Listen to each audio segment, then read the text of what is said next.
Walter Reid's biography of Churchill is yet another shallow attempt to play at the gallery and to follow the Dalrymple script, ridiculing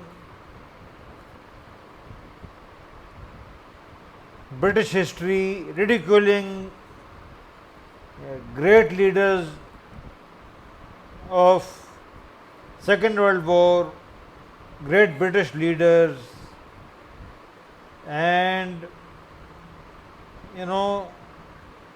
revisionism of the worst sort.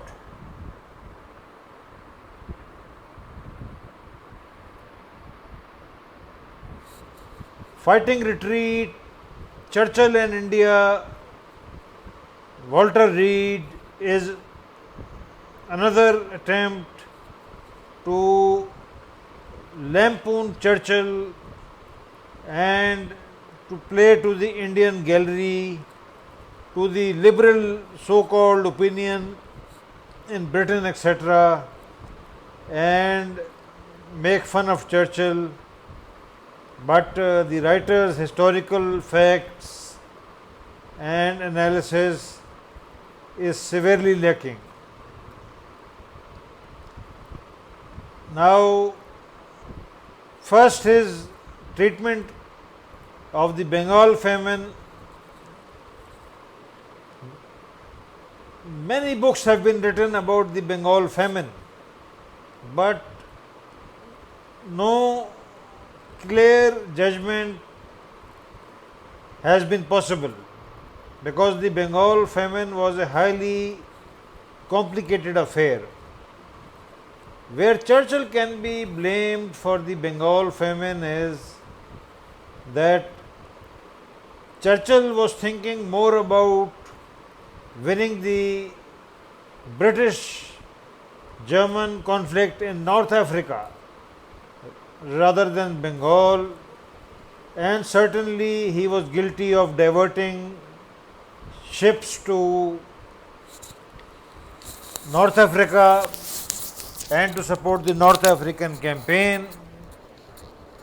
Certainly the situation was very complicated.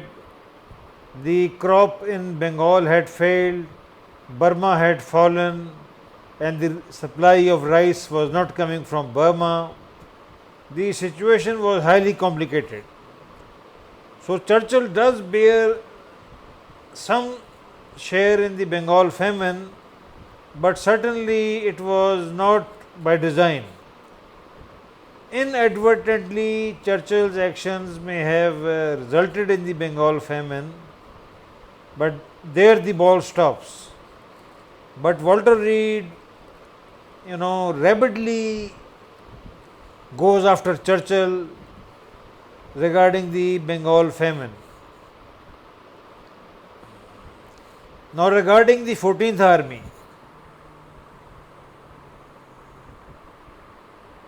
Walter Reid claims that Churchill would have had to revise his opinion of Indian troops, something he was never prepared to do. Churchill had little interest in dealing with the reconquest of Burma, the 14th Army, who achieved their outstanding feat themselves, the forgotten army, and Churchill was as forgetful as anyone. Pearls of absolute nonsense coming from Walter Reid. A more rational analysis is expected from a good historian. Reid's whole analysis, is biased and deeply anti-Churchill. He has set his guns on Churchill and wants to destroy Churchill historically at all costs. Now, Walter Reid claims that the largest volunteer forces ever to exist is also, based on shallow knowledge, because the fighting arms were very small in Burma. The large volunteer force which Walter Reid talks about is the supply corps and the supporting arms which were required in massive numbers in Burma, who never actually fought any battle. These were the supporting arms, mostly ASC, and then engineers and pioneers, laborers, never the fighting arms. So the Indian fighting strength was always very small in the Second World War and in Burma, and Indian casualties were puny in the Second World War. Now Churchill's claim that 14th Army was forgotten is also absolute nonsense. Whole American aid was given to the 14th Army. I personally know this because my maternal grandfather was the Deputy Chief Accounts Officer managing the American supplies to the 14th Army, and Indians who were never trusted with tanks were given Sherman tanks. At that time, the latest tanks, thanks to the American aid, and nowhere else were Indians trusted with tanks. Maybe 13 Lancer got some light tanks, but not much in North Africa. But in Burma, Indians got the best equipment, and the reconquest of Burma, of course, was not planned by just Slim or the 14th Army. This proves shallow strategic insight of Mr. Walter Reid. Bad history in short, A very disappointing book. Now, Reid claims that in 1942, 3,000 were killed or wounded in the Quit India movement, Now, how to reconcile, if the Congress at the height of Second World War indulges in agitation, how should the British have behaved?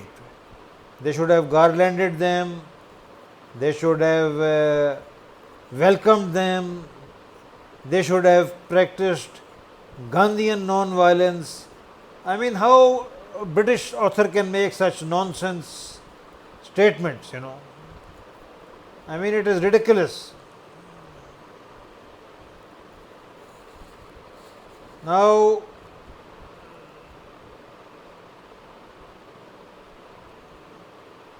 in short term, however, the effect of Quit India was threatening, particularly in the context of Japanese success. Again, Walter Reid is ignorant, because attacking India was never the Japanese strategic aim. Yes, the Japanese did attack in Imphal and Kohima, but this was the brainwave of a very, very, disturbed Japanese general who convinced the Japanese headquarters, a wrong move certainly, but invading in India was beyond the Japanese capability. And logistically and materially, the 14th Army was vastly superior to the Japanese. But Walter Reid ignores all this. Now, Walter Reid talks a lot about Roosevelt, but he does not know that Churchill was so bold and audacious and such a master of bluff that he fooled Roosevelt, FDR, as if he was a naive village maiden. And when Roosevelt was insisting that India not be partitioned into Pakistan and India, Churchill bluffed him by saying that Muslims were 70% of the Indian army. And this character FDR was so naive and so ill-informed, typical of Americans. But Walter Reid does not mention this. Now, Walter Reid makes historically false statements.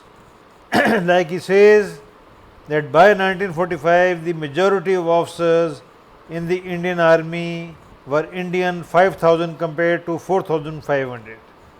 Now he quotes a reference, but this is a bogus reference.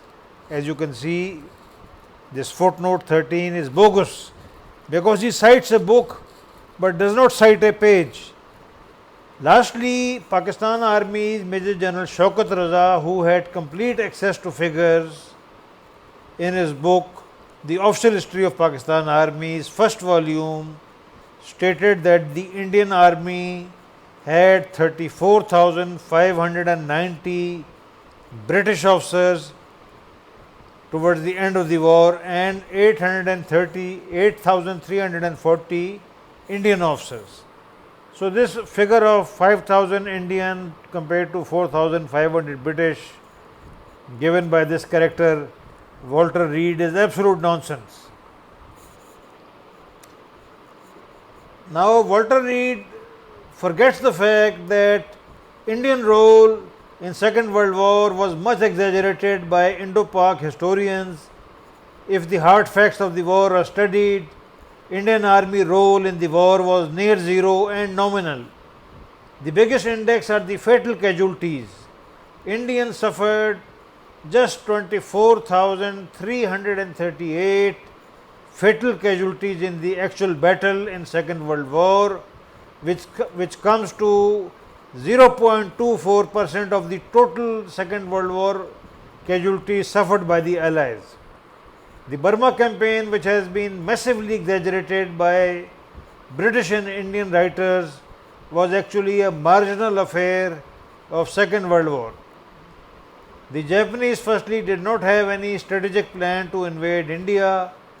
The late 1943 Japanese invasion of British India was an adventurous gamble of an overambitious Japanese general whose perception was totally divorced from the harsh reality of the actual military situation and was bound to fail. In strategic terms, Burma campaign did not figure anywhere among the decisive battles of World War II. The real Japanese battles were fought in the Pacific theatre against the USA. Indian casualties in Burma, the much trumpeted theatre of war, never exceeded 8,500 killed. Indian casualties in North Africa and Italy were even lower. 4th Indian Division suffered involved in heaviest fighting, sustained about 3,718 fatal casualties from its induction in World War II till ceasefire. But I don't know how this, now I want to go to footnote 13. Mr. Reid cites footnote 13, but what hogwash you see in footnote 13. It's the worst kind of history writing that I have ever seen. Now footnote 13, instead of giving the page number, Mr. Reid whitewashes and hogwashes his claim of 4,500 officers by just saying Lyman, a war of empires, no page number, nothing. Pearls of nonsense, I don't know how such books are published and how to go about it. Now Reid's claims regarding 1935 Act are also, not properly argued. Certainly no country in the world wants to lose an empire, and Churchill can't be blamed for delaying or mellowing down 35 Act. Lastly, Churchill must be praised, although initially my understanding of history was also shallow like Mr. Walter Reid. So at one time I did not like Churchill. But as the quotation goes, a little knowledge inclineth man towards atheism, but depth in knowledge bringeth men back to God. So Walter Reid has to get back to God. He is an atheist because he has shallow knowledge. Churchill deserves all praise because with his brilliant bluff, he fooled the Americans. He fooled the Americans, he convinced them into lend lease so that Britain survived the Second World War, and Churchill exited Britain brilliantly out of Second World War.